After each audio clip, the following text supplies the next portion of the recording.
Welcome to our call today. Maybe you can start by introducing yourself and tell us who you are. Hi, David. Thanks for inviting. My name is Alexander Koncharenko. I'm Chief Marketing Officer in Bitzlato. So basically, why am I here? Mostly because I was managing African operation for about a year before I got promoted. And so I'm really happy to talk to you. And I think that I know a bit about this market, just a bit, and I know some users that we've gained already.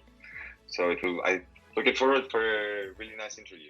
All right, yeah, it's also great to hear from you again. I think since we chatted last year, when I believe when Bitzlato was just entering the Kenyan market. So it's really nice to see that it's really grown within such a short period of time. But today, Alex, maybe I would like us to touch on regulation. As you're probably aware, the cryptocurrency market in Africa is still fairly young. There are quite a number of challenges in this space, especially around regulation. You're probably aware about the situation in and what's happening there. But also on a larger scale, there has been so many cases of scamming in this space. So I would like you to maybe shed some light on that. What do you feel needs to be done to address this scamming challenge? Well, with the amount of with the well, just yeah, sorry. So with the growth of interest in digital, in internet, appeared new ways of frauds. That's when we started various internet platforms for buying or selling goods. From that time, the amount of scam grew. What we can do? Well, how we fight this? We try to. So as you know, our service has started in Telegram as Telegram bot, and our main issue for us is a big amount of fake bots.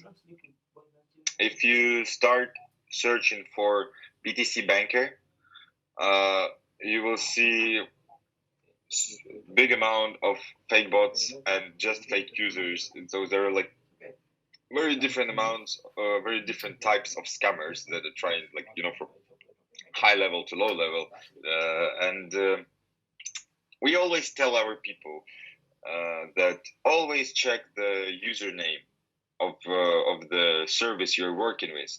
In Telegram, you can there is a bio that you can write about yourself, and if you write our username in your bio, some people just think that it's the username. So we always share the list of the bots, the support of our support, of our trading bots, of our chats and stuff. We try to fight this way, but basically, there are two simple rules if you work with cryptocurrency. First is check few times, check 3, 4, 5 times. It's better to check more than to lose your money in the end of the day. To check who are you working with. Is this a real service? So don't just run for the best possible offer, because that's basically what scammers do. They give you, I'll give you the price like 10% below the market, and you think, whoa, that's a deal, let me try. So always be careful concerning such activities, concerning such offers. Always check the service. Again, if there is a spelling mistake in the username of the service, well, you need to think twice if it's a real service, because we don't have any spelling mistakes. That would be very bad from our side.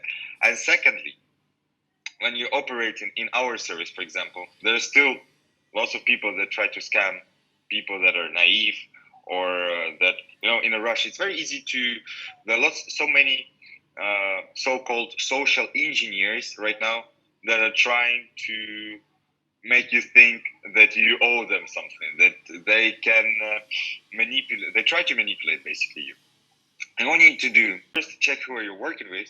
Second, never, if you're selling cryptocurrency, never release coins, no matter what they say, no matter if I'm going to be texting somebody and telling you, hey, come on, it's time to release coins.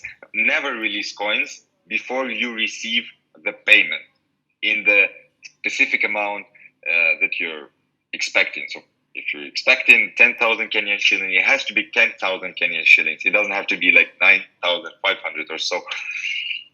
Just be sure that the service always protects you. And if you follow just these two simple rules, everything's going to be clear. And well, basically, don't trust people in the internet. All right. Yeah, actually, thanks for reinstating those points. I think you can never, repeat them enough, because I think it's a big challenge, especially on P2P platforms where, so social engineering, I think it's quite common there, and scammers are always on the lookout. So thanks for mentioning that. Yeah. Now, extending a little bit as well on Bitzlato and what you're doing, in addition to just having a secure platform, the fact that you're on Telegram also means it has extra layer of securities. I love the bot. I love using the bot. What else is Bitzlato doing in terms of crypto literacy and, of course, education across the continent? So what we're doing before, recently we had an educational platform called Explore. Right now we've stopped it because we want to redesign it a bit and make it a bit more clear for the users, and to have everything on our website, because it was actually a different website and there were our friends who were doing this. So what we had on this Explore, we had some articles about security, the same, like about the personal security in internet, in cryptocurrency sphere. We have actually on our YouTube channel, we have around, I think, around 15 videos about how to use the platform, what is peer-to-peer trading is, why do you need it, how can you use it, and how to not get scammed. So we are also trying to post different articles to our blog. Currently, they are unavailable due to the works we do for SEO optimization, but very soon you will be able to find everything you need. The other thing is our knowledge base, which you can find already on our website, and you can find answers to very lots of questions, and we still keep adding new articles there. And I think what's the most important thing, because, well, it's pretty common to people, for everyone, for me, I think for you as well, we never read, these license agreements, we never read these big articles, because it takes our time, and we think, yeah, okay, I know, what can they do? I'm gonna check it out. We have a phrase saying that you take the instruction only when something was broken, and that's pretty much, that explains all people, I think. And yeah, that's the way. So I think the most efficient way of explaining to people how our platform works, or increasing this literacy, is webinars, which I think we have kind of a lot. It's never enough, as you said. It's true. It's never enough. It's we need to keep doing this. But when you talk to people directly, it's, first of all, it's very easier to understand what their problem is, what they do not understand, because you cannot write a text that will be clear for everyone. Still, someone will understand it in one way, and another person will understand it in another way. So when you talk one-on-one, when you have people asking questions, it's much easier to explain step by step again. And again, people trust more when you're talking to them live, not writing texts or prepare videos up front. Yeah, it can work as a manual, but as education, I think it's less efficient. So yeah, so webinars, I think it's most efficient. The best way to talk to people, to users, and teach them and learn from them. Now, Alex, just moving a bit into the regulation space. I know that regulation in the crypto space is a challenge, not just in Africa, but globally. But now focusing really on Africa, and specifically on countries like Kenya and Nigeria. Recently, again, like I mentioned, we've seen what regulation can do to a space, like what happened to Nigeria, where the government wakes up in one day and just outrightly bans anything related to crypto. Now, as Bitzlato, what's your take on the current regulatory stance? And what are some of the ideas that you'd recommend in handling regulations around this space, specifically, in Africa? Yeah. So it's very classic human problem when you create an organization of enthusiasts who are willing to change the world to make it a better place, and then you end up a huge bureaucratic machine which is very far from its real users. So I'm actually talking about governments right now. So we've had every country had so many revolutions saying that, okay, this leader is not looking to make us happy, so we need to change the country to make it closer to people. It's even if we talk about the companies in the Silicon Valley in the United States, if you talk about Amazon, Apple, Microsoft, I mean, they were students, enthusiasts that are looking for the new technologies, that were eager to help everyone. Who they end up? They end up Facebook, who are collecting your data, who has various allegations concerning how they check all your information, how they collect your data without your permission for that. And that's basically how they all end up. They try to make the good thing, and then every time it ends up the same way. And concerning the government, which is supposed to help people and to provide you the best possible solutions, I mean, it's not about your government or my government. It's the classic thing for the whole world. People with the ties, they usually do not understand the problem of regular people. And when they do not have their hands on something which either brings money or brings something new, they get terrified with this. They say, okay, I don't know what's going on there, but I'm pretty sure that something bad is going on there. So concerning how we work, we are officially registered in Hong Kong. Why we've chosen this place for registration? Because they are really crypto friendly. So we're always in talks with the government.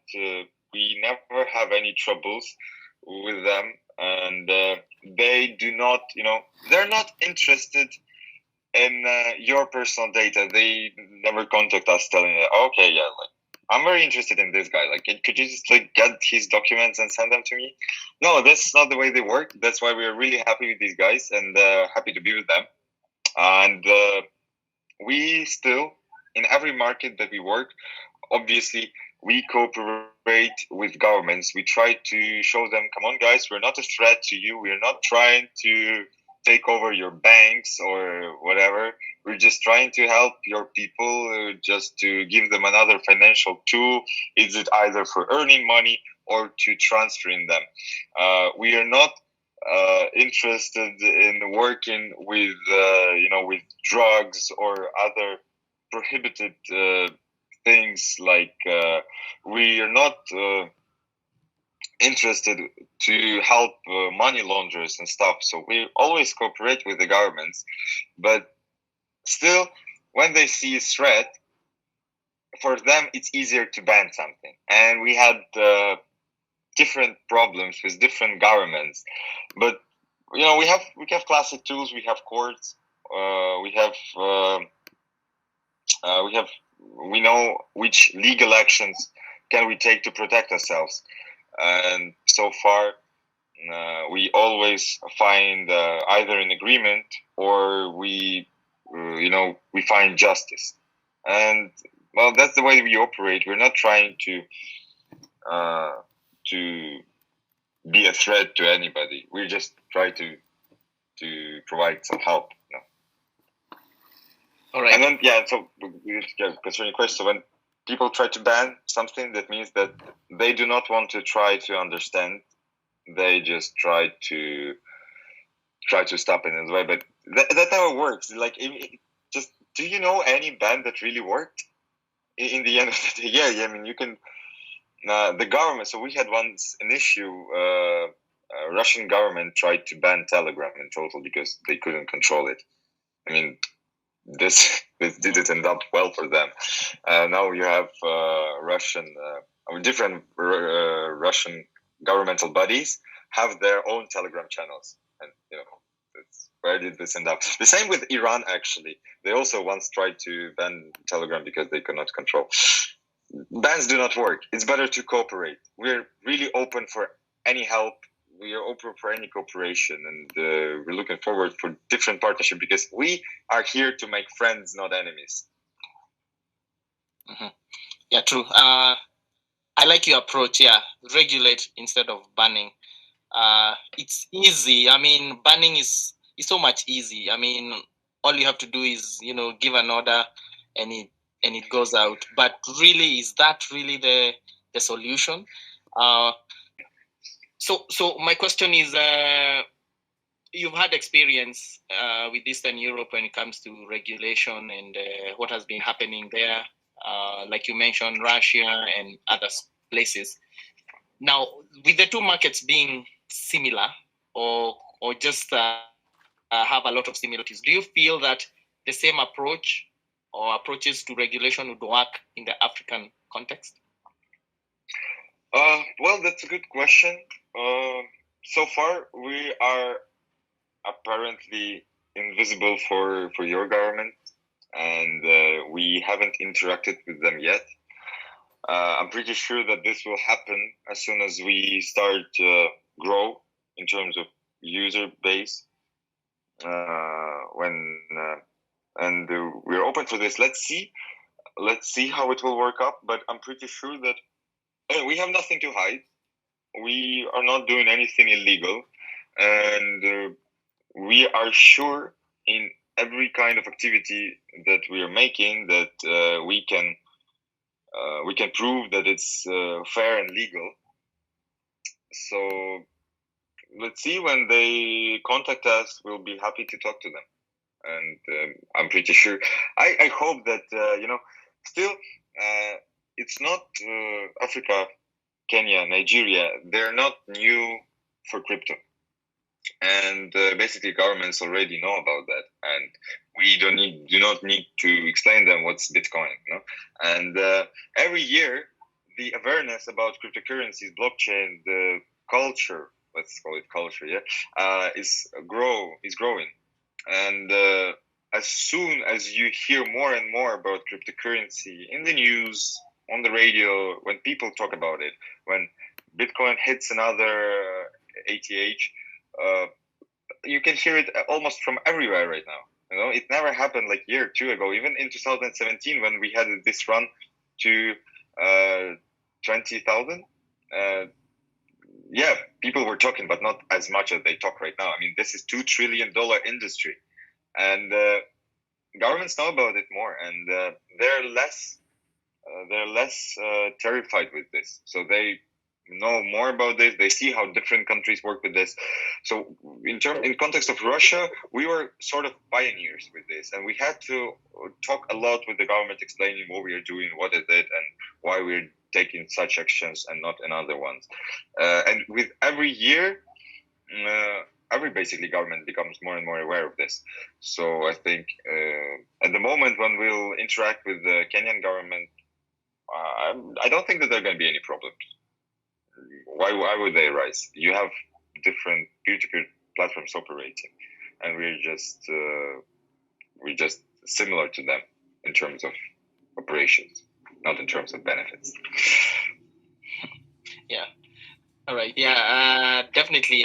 We are also all eager to see, some friendly regulation as well come into the space. So I'm sure everybody, can't wait to see that happen. Now, speaking of Bitcoin and 2021 has been a big year. We can all see what's been happening during the COVID-19 pandemic period. Now, looking at the markets right now, how do you see what's happening in terms of Bitcoin being a store of value? Do you see that being more and more realistic or coming true? Or where do you see the space moving forward in 2021 and beyond? Well, pandemic changed the world. Everybody knows that. Lots of people work from home now. Who would think about it even, right? A few years ago. How is it not visiting your favorite restaurant or the cinema? Like, we didn't have any big movie for like 2 years already. Like anything from Marvel Studios has appeared on our on the big screen, and but people can adapt. That's why we're the strongest species in the world, because not because we're the fastest or the strongest, but because we can adapt to pretty much everything is possible, and we have adapted very fast to the new conditions. And now this was, a very big boost towards digitalization of the world. Everybody works in digital. Zoom is one of the biggest companies in the world. They're just providing video conversations, and obviously, as soon as we come to digital world, we talk about digital currencies, and that's very basic, because as soon as you work with different digital tools, you need to have similar financial tools, and the real finances do not work as they should. When you have so this is not an advice, but it's just a comparison in an abstract country. For example, my country. I'll be talking specifically about my country. When our government closed restaurants, shopping malls, and lots of people end up on the street because you don't have the place to work, you don't have money. I mean, it's foolish to blame owners, because they also don't receive money from the customers, and the government from their side do not help these people. I mean, they helped once, but we have very long curfew, very long, and it has started just recently again, and so lots of people do not have means to live.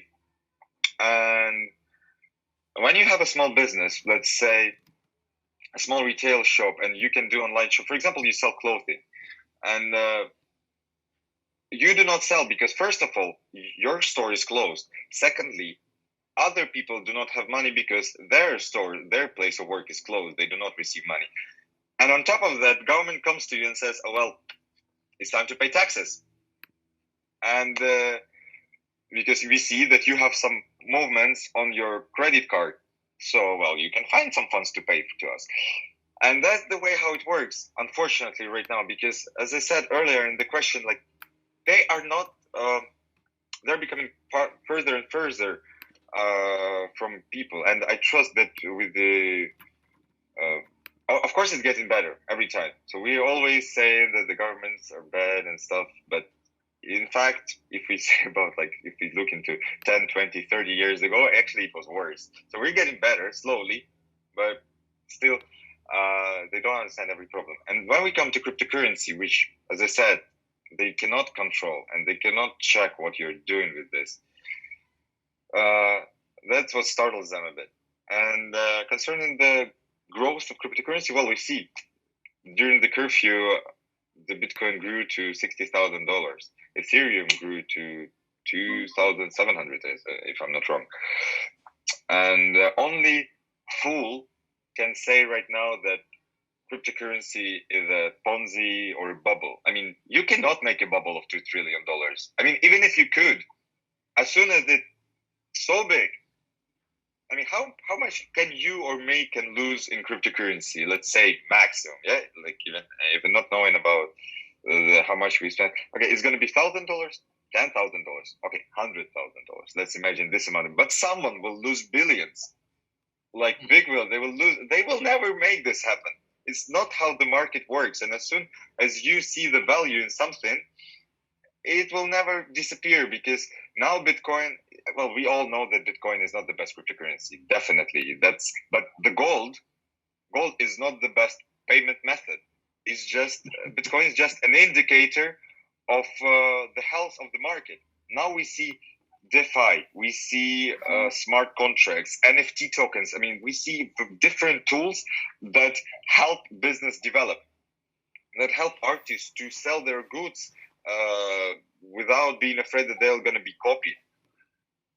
And Bitcoin is just, is kind of an entrance to these technologies, even though they're not like directly related. It's just like when Bitcoin grows, you know that because someone has deposited in Ethereum or in Ripple or in any other cryptocurrency. If you ask me, what do I trust in? Well, definitely Bitcoin is never going to be a currency that we're going to pay. But again, you're not paying with gold. You're paying with Naira. You're paying with shilling. You're paying with dollar. And we already have this solution. We have stablecoins. Yeah, they're not, when we come to stablecoin that's going to be fully regulated.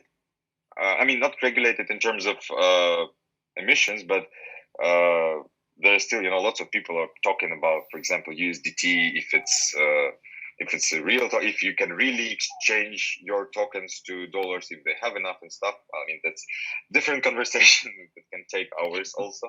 But what I'm saying is that we have already prototypes of tools that can be used as the currencies. And we see that the world is moving there. And slowly, step by step, but we'll get there anyways, and it's not going to disappear. It's not going to be that one day we'll wake up and someone says, well, okay, Bitcoin is dead, let's move forward. Let's get back to our classic currencies. No, it's never going to happen. So this way or another way, but we'll end up with digital currencies only. All right. Yeah. I mean, I think that was a beautiful description of the market. I think you put it really well. The market, the huge valuation clearly shows that there's value here and it's not going away anytime soon. And I think the earlier we realize that, the earlier we'll also, start looking at this space, a bit more seriously. So, Alex, again, thank you for joining us today. Thank you for your great insights into regulation, a bit of an inside look, especially around what's happening in Eastern Europe and also how it relates here. We definitely look forward to having a chat again with you in future. So again, thank you for joining us. Thank you very much for inviting me. It was a pleasure. All right. Thank you.